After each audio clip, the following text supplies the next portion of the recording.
IMF से नए कर्जे के लिए मुज़ाकरात 1 जुलाई तक मुलतवी। ज़राए के मुताबिक IMF हुकाम की आज शाम तक वापसी का इम्कान।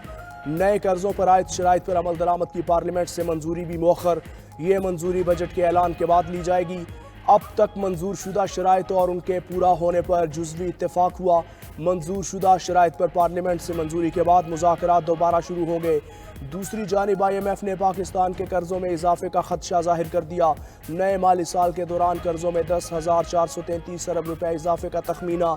आइंदा माली साल हुकूमती कर्जा बढ़कर 87,346 अरब रुपए पर पहुंचने का इम्कान।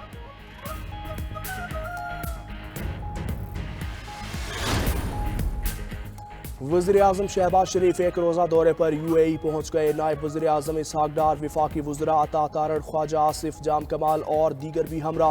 दौरे के दौरान वज़ीर-ए-आज़म की UAE सदर और अबू धाबी के हुक्मरान शेख मोहम्मद बिन जायद से मुलाकात का इम्कान। तिजारत और सरमायाकारी पर खुसूसी बातचीत के साथ दो तरफ़ा ताल्लुकात पर भी तबादला ख्याल होगा। वज़ीर-ए-आज़म की दीगर अमाराती शख्सियात और मालियाती इदारों के सरबराहान से मुलाकातों का इम्कान।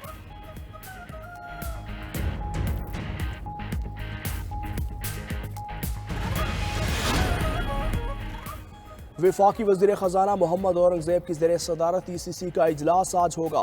9 निकाती एजेंडे पर गौर होगा। रोज़ वेलेट होटल न्यूयॉर्क के फंड्स के मसाइल पर भी गौर होगा। दासू हाइड्रो प्रोजेक्ट में हलाक चीनी बाशिंदों के वर्सा को मुआवजा देने की मंजूरी होगी। वज़ारत तवानाई के लिए 22 अरब 17 करोड़ रुपए की इजाफी ग्रांट मंजूर की जाएगी।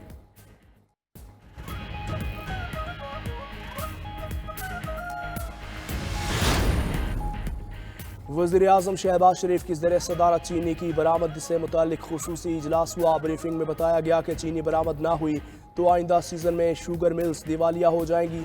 नवंबर में क्रशिंग भी नहीं कर सकेंगी। शुगर मिल्स ने रवां सीजन काश्तकारों को 40 अरब रुपए अदा करना है। मुल्क में 15 लाख टन चीनी इजाफी है। 5 लाख टन चीनी एक्सपोर्ट करने से $26 करोड़ हासिल होंगे। वज़ीर-ए-आज़म का कहना था कि चीनी की बरामद का फैसला इक़्तिसादी राबता कमेटी करेगी।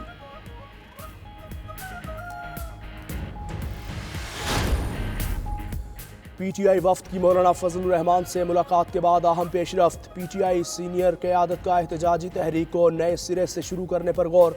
ज़राए तहरीक इंसाफ के मुताबिक सरबराह JUI से आइंदा हफ्ते फिर मुलाकात की जाएगी। फजलुर रहमान ने मुकम्मल बाइख्तियार कमेटी के नामों का मुतालबा किया है।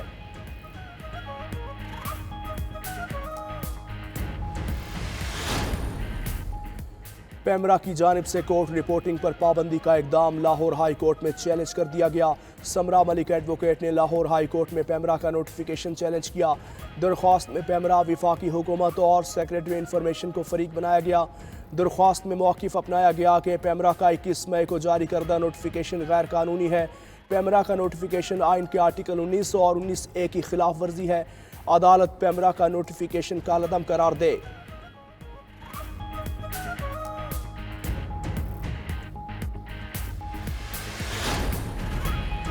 वज़ीर आला पंजाब मरीम नवाज से एशियाई तरक्याती बैंक के हुकाम की मुलाकात। पंजाब में डेवलपमेंट और आवाम की फलाह व बहबूद के लिए मिलकर काम करने पर इत्तेफाक। वज़ीर आला पंजाब मरीम नवाज ने कहा कि आवाम की फलाह व बहबूद का हर शोबा मेरी तरजीह है। हेल्थ, एजुकेशन, इंफ्रास्ट्रक्चर और इंफॉर्मेशन टेक्नोलॉजी पर काम तेज़ी से जारी है। स्कूलों की परफॉर्मेंस के लिहाज से कैटेगरी कर रहे हैं। फील्ड अस्पतालों में 15,000 तक मरीज रोज़ाना मुस्तफ़ीद हो रहे हैं।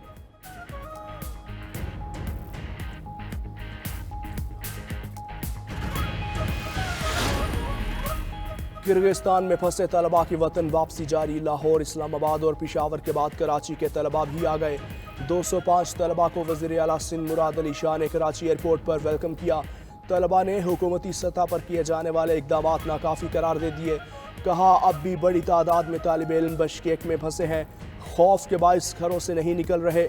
पाकिस्तानी सिफारत खाना भी मुकम्मल ताउन नहीं कर रहा। मुराद अली शाह ने बाकी फंसे तलबा को लाने के लिए भी खुसूसी तैयारा भेजने का वादा कर दिया। बशकेक से एक खुसूसी परवाज पर 140 तलबा लाहौर भी पहुंचे।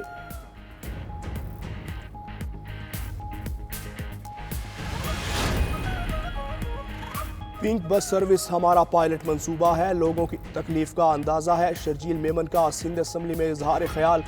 हमें आज और मुस्तकबिल की परेशानियों का हल करना है। BRT मंसूबे मुकम्मल होने से मसाइल हल होंगे। हुकूमत आराम से नहीं बैठी, काम कर रही है।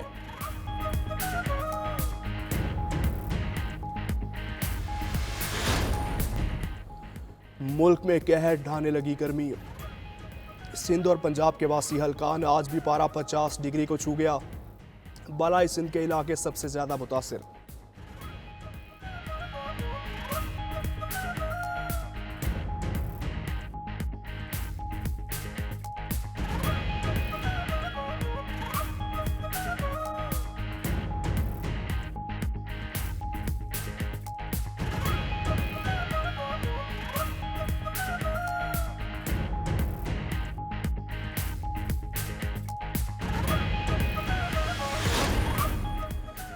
मुल्क भर में बिजली का शॉर्टफॉल 6,623 मेगावाट तक पहुंच गया। लाहौर और कराची में बिल भरने वाले इलाकों में भी 4 से 6 घंटे तक बिजली की बंदिश। ज़्यादा लाइन लॉसेस वाले शहरों में लोड शेडिंग का दौरानिया 18 घंटे तक जा पहुंचा। पिशावर, DI खान, जैकबाबाद में 16 और देही इलाकों में 20 घंटे तक बिजली गायब। हैदराबाद, लाड़काना, जामशोरों में भी लोड शेडिंग नाकाबिले बर्दाश्त। अमीर जमात इस्लामी हाफिज नईम कहते हैं, कौम जो बिजली इस्तेमाल ही नहीं करती उसके भी अरबों रुपए भरती है। एक IPP ने 1 मेगावाट बिजली नहीं बनाई और 28 अरब रुपए का मुनाफा कमा लिया।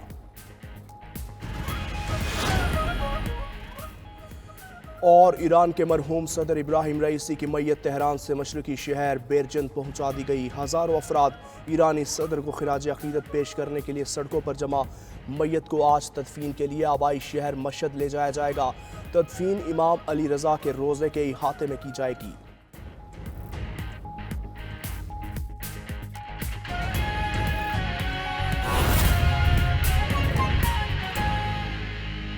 तो नाजरीन, सिंध बिल्डिंग कंट्रोल अथॉरिटी में उल्टी गंगा बहने लगी। साबिक DG SBCA ने जिस ऑफिसर के खिलाफ FIR दर्ज करने की सिफारिश की थी उसी ऑफिसर को नए DG ने असिस्टेंट डायरेक्टर तैनात कर दिया। ये मामला आखिर है क्या, फरीद आलम हमें बताएंगे। जी फरीद। जी बिल्कुल, सिंध बिल्डिंग कंट्रोल अथॉरिटी में एक बार भी जो उल्टी गंगा बहने लगी है। साबका अदवार में जिन अफसरान ने इख्तियारात का नाजायज इस्तेमाल करके कराची शहर को कंक्रीट का जंगल बनाया था और इन गैर कानूनी तामीरात के बस करोड़ों रुपए रिश्वत कमा चुके हैं, उन अफसरान जिनके खिलाफ साबिक DG की SBCA ने FIR से इंदराज की दरख्वास्त की थी, अब एक करके उनको आला और पुरकश शोबों पे दोबारा तैनात करने का सिलसिला शुरू हो चुका है। गुज़िश्ता दिनों भी मौजूदा DG SBCA ने एक ऐसे ही अफसर को तैनात किया है जिसका नाम है आसिफ शेख। आसिफ शेख ग्रेड 16 के अफसर हैं और सीनियर बिल्डिंग इंस्पेक्टर थे। साबिक अदवार में इन्होंने अपने इख्तियारात का नाजायज इस्तेमाल करके कराची में लातादाद गैर कानूनी तामीरात की, जबकि साबिक DG SBCA के अहकाम के बावजूद इनके जेर सरपरस्ती जो इमारतें तामीर की गई थी उनको डिमोलिश नहीं किया, जिस पर साबिक DG SBCA ने फौरी तौर पर एक्शन लेते हुए आला हुकाम को आसिफ शेख की FIR में नामजद करने की दरख्वास्त की थी। लेकिन जब हुकूमत की तब्दीली हुई, निगरान हुकूमत का दौर खत्म हुआ और अब सिंध हुकूमत कायम हो चुकी है, तो DG भी तब्दील कर दिया गया। नए DG ने आने के बाद दावे तो बड़े बड़े किए, गैर कानूनी तामीरात मस्मार करने के, गैर कानूनी तामीरात को रोकने के, गैर कानूनी तामीरात में मुलविस अफसरान के खिलाफ कार्रवाई करने के, लेकिन हकीकत इसके बिल्कुल बरअक्स है। मौजूदा DG SBCA की तैनाती के बाद से शहर में एक बार फिर गैर कानूनी तामीरात का भी सिलसिला शुरू हो गया और साबिक अखबार में जिन अफसरान को ओहदों से हटाया गया था गैर कानूनी तामीरात की सरपरस्ती के इल्जाम में, उन अफसरान को भी दोबारा तैनात कर दिया गया। अब जो सीनियर बिल्डिंग इंस्पेक्टर है आसिफ शेख, जो पहले सीनियर बिल्डिंग इंस्पेक्टर थे, मौजूदा DG ने उनको असिस्टेंट डायरेक्टर तैनात कर दिया है, जिस पर इदारे के अफसरान यानी कि दावे किए गए लेकिन अमल दरामद नहीं हो सका। फरीद आलम, आपका शुक्रिया।